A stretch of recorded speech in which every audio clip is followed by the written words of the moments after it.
Hello friends, good morning. আশা করছি তোমরা সকলেই ভালো আছো। আমিও খুব ভালো আছি। আজ ঘুম থেকে প্রায় অনেকটা লেট করে উঠেছি। এইদিকে দেখি মা কুমড়ো কেটে একদম কুমড়ো বসিয়ে দিয়েছে। তারপরে মা গিয়েছিল ঠাকুরের সমস্ত কিছু জোগাড় করতে, তাই আমি একটু কুমড়োটা নাড়াচাড়া করে দিচ্ছিলাম। চলো ঢাকা দিয়ে দেখো, আমি দেখাচ্ছি। মা কিন্তু সমস্ত কিছু রেডি করে নিয়েছে। এদিকে সুজিটা পরে করে নেবো। এই দেখো, দুটো সমস্ত কিছু তুলে একদম রেডি। আজকে তো দুপুর টাইমে মায়ের পুজো, তাই না? আর এদিকে দেখো বড়মশাই একদম ময়দা মাখতে শুরু করে দিয়েছে। চলো বড় মাসের ময়দা মেখে নিয়েছে, তারপরে দেখো লুচিগুলো আমাকে পাকিয়ে দিচ্ছে, আর এখন আমি লুচি বেলে নেবো। তো বন্ধুরা, আমার লুচি বেলা কেমন হয়েছে তোমরা কিন্তু কমেন্ট করে জানিও। আজকে লুচি সুজি আর কুমড়োর তরকারি। আজ তো অন্য কিছু খাওয়া চলবে না, তার জন্য। আর এইদিকে দেখো মা লুচিগুলো ভেজে নিচ্ছে। আমরা তিনজনে তিন রকম কাজ করে নিচ্ছি, যেহেতু বড়মশাই বাড়িতে আছে আর বড়মশাই ওই পুতোটা করে, তার জন্য চলো এইদিকে সমস্ত কাজ হয়ে গেছে।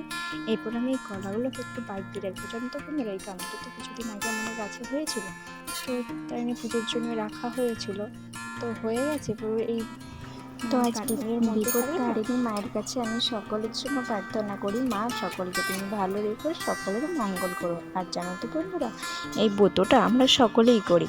আমি করি, আমার মা করে, আমার বড়মশাইও করে, আর সকলে বাড়ি, শুধু না শ্বশুর মশাই বাদ দিয়ে।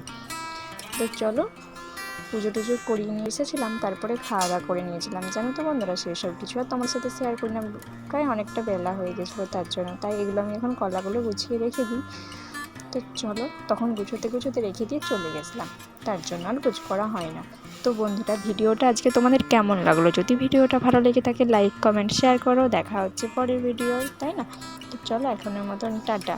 আর কি বলবো, দেখো কলাগুলো সমস্ত কিছু আমার গোছ করা হয়ে গেছে। এগুলো এখন ঘরের মধ্যে রাখবো। এইভাবেও রাখবো না, এইভাবে রাখলেও তো জানো বন্ধুরা নষ্ট হয়ে যাবে, তাই না? তো চলো, ভিডিওটা এখানেই শেষ করছি।